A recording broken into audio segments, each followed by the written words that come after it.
शुरुआती रुझान है। पोस्टल बैलेट के बाद में ईवीएम की गिनती शुरू हुई है, उसी के बाद के जो ये रुझान की ये तस्वीरें हैं। लेकिन निश्चित तौर पर जो कांग्रेस के कार्यकर्ता हैं वो पूरी तरह से इस वक्त उत्साहित नजर आ रहे हैं। ढोल नगालों की थाप पे नाच रहे, गा रहे हैं और आतिशबाजी यहाँ पर फोड़ी जा रही है। अंकित गुप्ता, एबीपी न्यूज, दिल्ली। पूछिए मोदी जी से, उनको ज्ञान नहीं था कि फैक्ट्री में जलेबी बनती है। आज मालूम पड़ जाएगा कि बनती भी है, पैक भी होती है, खाई भी जाती है, एक्सपोर्ट भी होती है। जम्मू कश्मीर को लेकर के क्या उम्मीद है?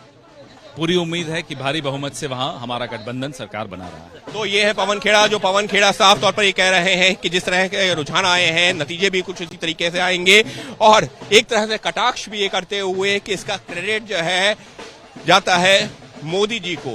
कुछ इस तरीके से इस वक्त कांग्रेस के नेता उत्साहित नजर आ रहे हैं शुरुआती रुझानों के बाद। सहयोगी कैमरा पर्सन सूरज पांडे के साथ अंकित गुप्ता, एबीपी न्यूज, दिल्ली। જબરજસ્ત ઉત્સાહ જોવા મળ્યો. પવન ખેડાને મેં પહેલાં પણ સાંભળ્યા છે. ગુજરાત ચૂંટણી હતી એ વખતે ગુજરાતમાં પણ આવતા હતા. બહુ બધા વચનો પણ આપ્યા હશે. ભરતભાઈએ બહુ બધું કીધું હશે, શક્તિભાઈએ બહુ બધું કીધું હશે. એવું થયેલું નહીં, પણ એમના અવાજમાં પહેલીવાર રણકો જોવા મળ્યો. તમને લાગે છે એમની જેમ જ કોંગ્રેસના જેટલા કાર્યકર્તાઓ છે ડિસ્ચાર્જ હતા એ ચાર્જ થશે. કદાચ ચાર્જ થઈ ગયા હતા પાર્લામેન્ટમાં, હવે રિચાર્જ થશે. રાહુલ ગાંધી જ્યારે ખુદ લીડ લીધી છે કે હવે મારું નેક્સ્ટ લક્ષ્ય ગુજરાત છે, તો હવે કોંગ્રેસના લોકોએ જાગવું તો પડશે જ. નહીં જાગે એ સાઈડમાં થશે, કારણ કે આ તો રાહુલ ગાંધીએ ખુદ કહ્યું છે. એટલે એ બિલકુલ ફરક પડે. એક સ્ટેટ વધારે, જ્યારે કોંગ્રેસ હારતું હોય તો એ નોર્મલ લાગતું હતું, પણ કોંગ્રેસ જીતે તો એ અલગ વસ્તુ થાય. કોંગ્રેસને જરૂર ફરક પડે અને એના કાર્યકરોમાં પણ એક ઉત્સાહ આવે છે.